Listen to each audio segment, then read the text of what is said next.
just been called out by a management agent for this block of flats. Apparently there's a leak in this bin store area.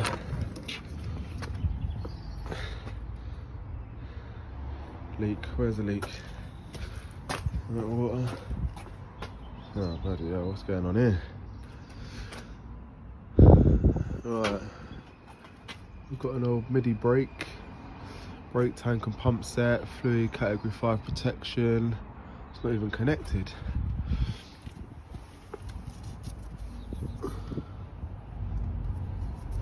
That's not even on. Where's that leaking from? Oh, I haven't turned it. Oh, there you go. That's where it's leaking from. It's leaking out the water meter. And it looks like it's leaking out of there as well. That meter's knackered. That bit of barrel there don't look too great either. Turn it back off. We've got a connection there. I know there's nothing connected to it, but that's technically before the meter as well, so that really needs to come out. So, oh my god, look at the state of that. That runs round there. Oh, that must go to a outside tap then, through that wall there. What we'll do, we'll get it out. We'll just chop that out. Chop it all out, piece it through. We'll sort all that out. Right, I don't know whether to just disconnect that 28mm T there, get a new socket onto that, and renew it up from there, or whether to get this whole stop tap out, because this is an old stop tap, to be honest, and I really want to get rid of that bit of barrel as well, because that's just got callback written all over it. So what I might have to do, I'm thinking just squeeze that blue pulley there. If you've never done that before, this is a squeeze off tool, and all it does is you put the pipe in there, that then closes up like that, and then you wind that spindle down and it just clamps the pipe off. And you can pretty much do that on most plastic pipes. You know, if you're working on little 10mm heating pipes you don't want to drain down, I've done it like that before loads of times, but especially on blue poly. One thing to bear in mind is some blue polys are not standard, so they're a bit thicker, so you get a bit of a different wall. It's like armoured, and it's got like a coating of metal inside it, which makes it a bit thicker to clamp down, but it does go. But that'll just go around there like that, push that through, make sure that's locked in.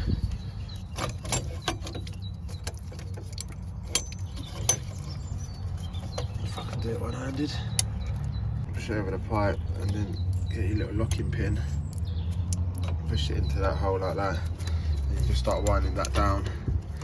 Don't go too close to the fitting when you clamp it, because there could be an insert in that pipe, and then you're going to crush that, and then you're just going to be in a problem. So just go about halfway down the pipe, clamp that off, and then we can start again from that point. Either get a new fitting onto the blue poly, or we can unwind that female iron there, get a new female iron onto it.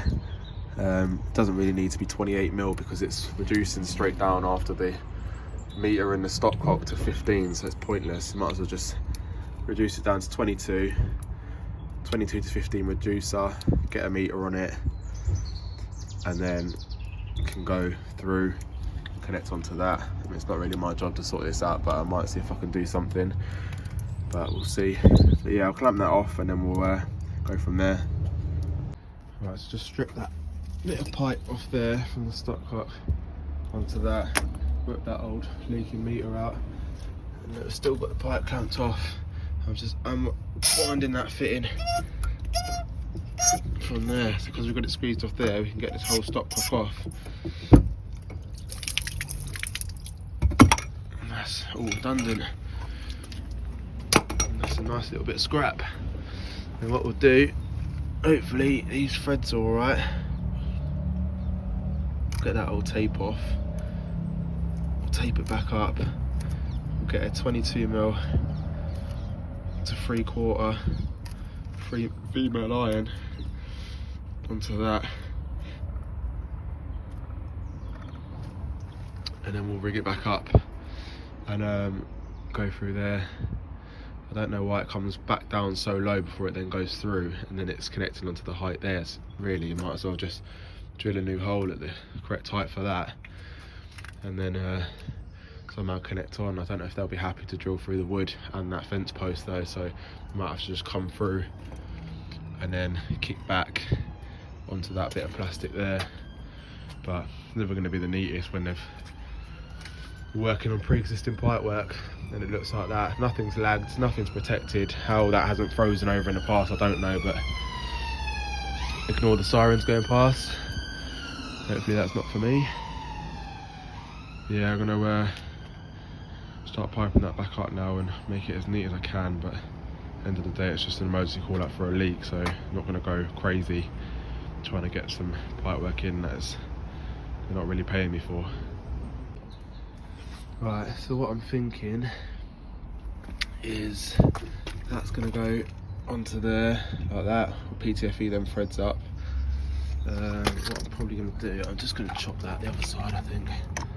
It's just bloody around me.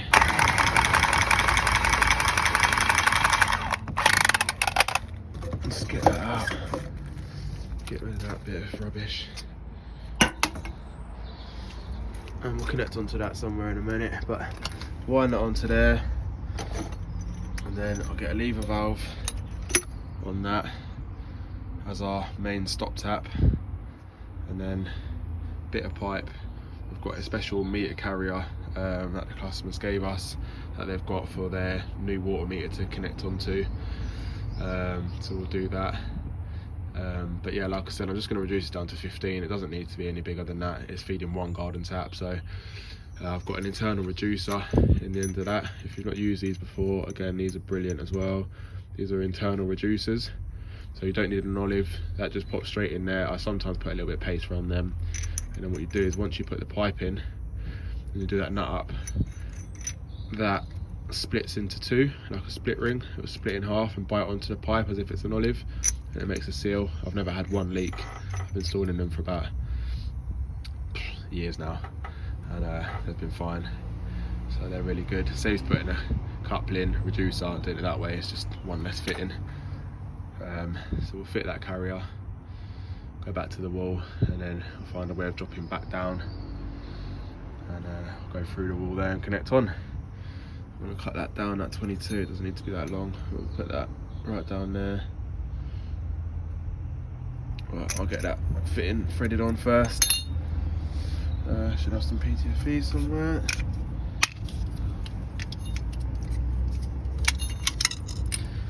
So I'll thread that around there and then get that female iron on. Right, we've got our lever valve on there now. That's all tightened in, so in theory, as long as you've got no leaks, you should be able to undo your clamp slowly, and hopefully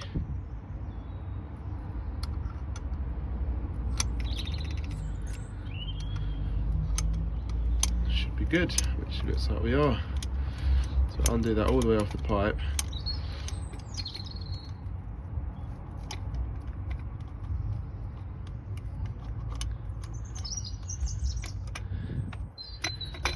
Fit in that through, and then just get a pair of grips on that pipe where you squeezed it off and just slowly squeeze it back to shape. And if you are ever doing that, I don't recommend then squeezing off in the same place again. So if you did have a leak, squeeze, you know, a couple of inches down, don't squeeze at the same point just in case you damage the pipe. I know it's plastic and it should come back, but it may not. So squeeze it like that, and then we should have water there, which is great. We do. So now we're going to reduce it down to 15. Called a little offset. I haven't tried it yet, but hopefully that'll go in there. That should go back to the wall, something like that. And then we'll get the meter on there, and then what I'll do, so this is a special fitting for the meter that can cut in there like that. We'll put another lever valve above it so you've got an isolation before and after, and then we'll swing back down and connect back on. Right, so that's going to go in something like that. Get a meter on there. These carriers actually have a check valve inside them. I don't know if you can see that there. Yeah, there's a non-return valve inside there. So you probably don't need to fit a double check valve on the pipework as well to this tap. I don't actually know where this blue pulley goes back to, but obviously there should be a check valve inside the building somewhere for it. But yeah, there's one inside the carrier for the water meter, so you shouldn't need to fit another one, but I might do it anyway. What I'm going to do now is just going to get this carrier clip back to the wall, so I've just cut a couple of little spacers to go behind that carrier just to keep it off the wall a little bit. And then I've got my clip box here, which I'll keep screws in as well. And I've got my little drill. So what I'm going to do is just get a little bit of copper behind there like that, and then we'll just punch a 2-inch screw straight through there.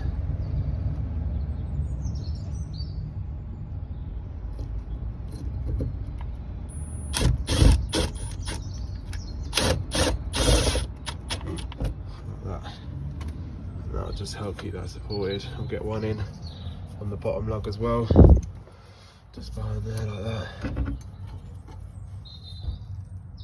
and screw that in, just help keep it supported. And we'll get another couple of clips on the bit we do after. I'm just making this up as I go along, which is what you do in plumbing sometimes. Just envision it how you want and just do it how you want.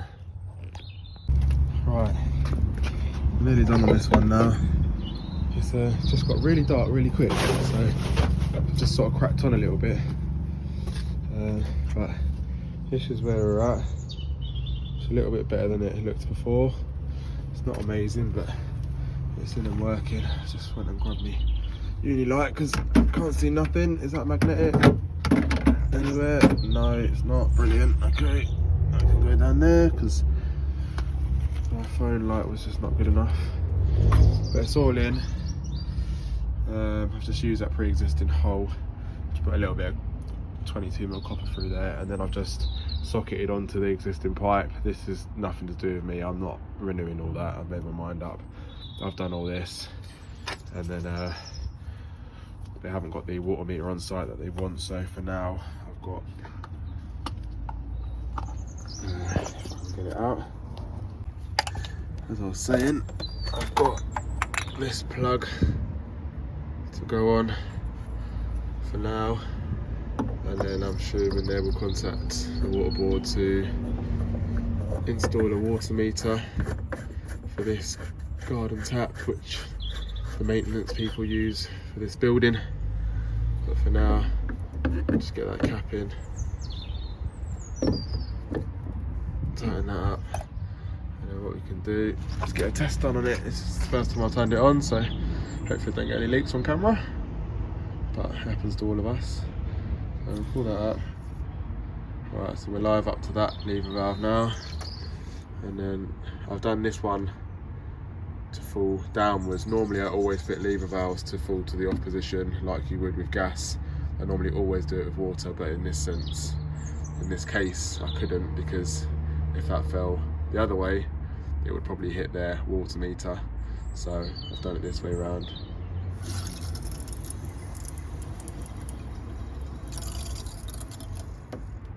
And that's all on. I'm live up to that point. Like I said, that goes all the way through and connects onto a garden tap, but that'll do for them. The leak's been fixed, it's all been renewed, and it's secure. And what I'll do now is I'll put some lagging around that as well. Again, it's not really my job. I'm only supposed to be coming on a call out, but sort of, you know, if you're putting your name to something, you sort of do as good a job as you can. So we'll get some lagging thrown on that, and then that'll be another job complete. Right, we're all all pretty much packed up, ready to go. Throw the rest of this stuff back in the van. Get that in the van.